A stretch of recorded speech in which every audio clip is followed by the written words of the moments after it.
Doctor साहब, एक fungal infection भी लोगों को बहुत परेशान करता है और अक्सर लोगों को ये समझ भी नहीं आ रहा होता कि हमारे साथ मसला क्या चल रहा है और हमने इसको ट्रीट कैसे करना है।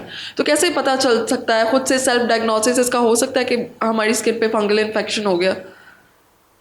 अच्छा देखिए, सेल्फ डायग्नोसिस तो करने की कोशिश ही नहीं करनी चाहिए। ना सेल्फ डायग्नोसिस करें ना सेल्फ ट्रीटमेंट करें। जिसका काम उसी को साझे। कुछ एक्सपर्ट्स बैठे हुए हैं, उनसे मदद ले लें, क्योंकि इसमें नुकसान हर सूरत मरीज़ का ही होता है। फंगस बहुत कॉमन है और होती चली जा रही है। उसके अंदर उसकी बहुत सारी वजूहात हैं, जिसमें से एक ये भी है कि लोग टाइमली इसका इलाज कर नहीं रहे हैं। ठीक है, फंगस डिफरेंट टाइप्स की हैं। सर के बालों में भी फंगस हो सकती है, नाखूनों में भी हो सकती है, जिल्द की फंगस भी हो सकती है। फंगस ना एक कंटेजियस मसला है, यानी कि छूत की बीमारी है, एक से दूसरे को लगने वाली बीमारी है। तो टाइम पे इलाज ना करने की सूरत में ये जिस्म के बाकी हिस्सों को भी इन्वॉल्व कर लेगी और बाकी घर वालों को भी लग जाएगी। तो ऐसी चीज़ जो कंटेजियस है ना, जो एक से दूसरे को फैलनी है, तो हमें उसको बर वक्त उसका इलाज कर लेना चाहिए। हर चीज़ में खुद से अगर हम तशखीस करने की कोशिश करेंगे या खुद से इलाज करने की कोशिश करेंगे तो उसमें नुकसान हो जाएगा। इवेंचुअली फिर पैसे भी ज़्यादा लग जाएंगे, क्योंकि बीमारी ने तो ठीक ऐसे नहीं होना, तो पैसे भी ज़्यादा लग जाएंगे।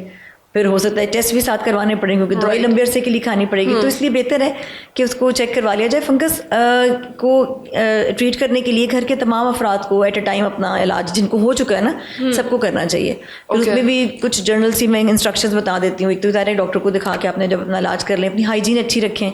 विंटर्स में लोग नहा नहीं रहे होते, तो नहा भी लें और कपड़े भी डेली चेंज कर लें। फिर अगर फंगस घर में किसी एक को है तो कोशिश करें कि वॉशिंग मशीन में कपड़े ना धुलें। एक ही पानी में धुलने की वजह से जिसको है उसको भी बार बार लग रही होती है और घर के बाकी अफराद में भी वो फैल रही होती है। जूता अपना अलग इस्तेमाल करें, एक को फंगस है पाँव की, दूसरा भी वो पहनेगा तो उसको जल्दी चांसेस हैं फैलने के।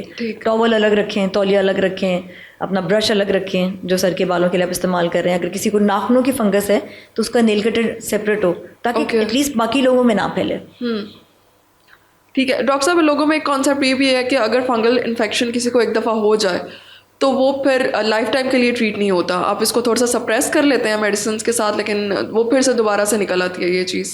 नहीं, ये तो बिल्कुल गलत कॉन्सेप्ट। एक इन्फेक्शन है 100% ठीक हो जाएगी। अच्छा, 100% मीन्स 100%। अच्छा है ना, बड़ा कॉमनली लोग होता है, लोग अपने सेल्फ डायग्नोसिस जैसे आपने अभी बोला करके आते हैं फंगस, और जब आके बैठे हैं तो वो फंगस होती ही नहीं है। अच्छा, ठीक है, या उन्होंने किसी नॉन डर्मेटोलॉजिस्ट को चेक करवाया हुआ होता है, क्योंकि सारे जिसने स्किन को नहीं पढ़ा, जिसने एक स्ट्रक्चर्ड ट्रेनिंग प्रोग्राम के बाद डिग्री नहीं ली हुई, तो उनको भी हर सुर्ख निशान जिसके ऊपर छिलका है उन्हें लगेगा कि ये फंगस है। लेकिन स्किन की इतनी सारी बीमारियां हैं जिसके अंदर ये सुर्खी, खुश्की, छाले, यही चीज़ें बन रही हैं, तो तशखीस ही नहीं सही हुई होती और वो उसको फंगस समझ के ट्रीट कर रहे होते हैं और वो होती ही नहीं फंगस। ठीक है, अगर वो सोराइसिस एक बीमारी है वो है तो सोराइसिस बिल्कुल अलग चीज़ है, फंगस अलग चीज़ है। अगर एक्जिमा है तो वो बिल्कुल अलग चीज़ है, फंगस अलग चीज़ है, ट्रीटमेंट ही बिल्कुल डिफरेंट है। तो फंगस के बारे में तो हरगिज़ ये किसी के जहन में नहीं होना चाहिए कि ये फॉर लाइफ चलेगी। फॉर लाइफ सिर्फ उनकी चलती है जो डॉक्टर से जाके इलाज नहीं करा रहे, जो कोशिश कर रहे हैं किसी को मैसेज करके हम इलाज पूछ लें, या मेरे रिश्तेदार ने इलाज किया तो मैं भी वही दवाई खा लूँ, लगा लूँ। तो इस वजह से ये ठीक नहीं हो रही, वरना ये 100% काबिल इलाज और सबकी ठीक हो जाती है ना। ठीक, तो बस एहतियात की ज़रूरत है, जैसे कि आपने पहले बताया। मतलब डॉक्टर को दिखा लें और फिर जो ट्रीटमेंट बताया जाए वो फॉलो कर लें। घर में बाकी लोगों को है तो वो भी चेकअप करवा के आप इलाज कर लें। फंगस लाइफ लॉन्ग बीमारी नहीं है। ऐसा भी नहीं है कि हम कहें इसका इलाज साल तक जाना है।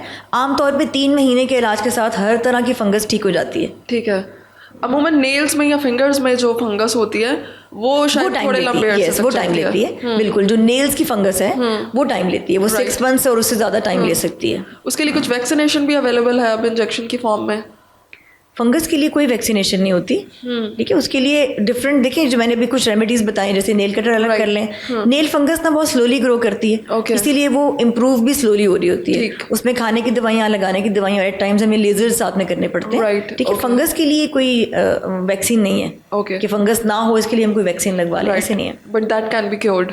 बिल्कुल, फंगस हर तरह की फंगस क्योर हो जाएगी। नेल फंगस टाइम टेकिंग ज़्यादा है, उसमें ज़्यादा महीने लग जाते हैं, लेकिन जो जिल्द की जितनी भी है, चाहे उसमें सर की जिल्द है या बाकी पूरी बॉडी की है, वो 3 मंथ्स के टाइम पीरियड में यूजुअली सभी लोगों की क्योर हो जाती है। अनलेस किसी की और इम्यूनिटी कॉम्प्रोमाइज़ थी, कोई और प्रॉब्लम साथ में चल रहा था जिसकी वजह से टाइम ज़्यादा लग रहा है।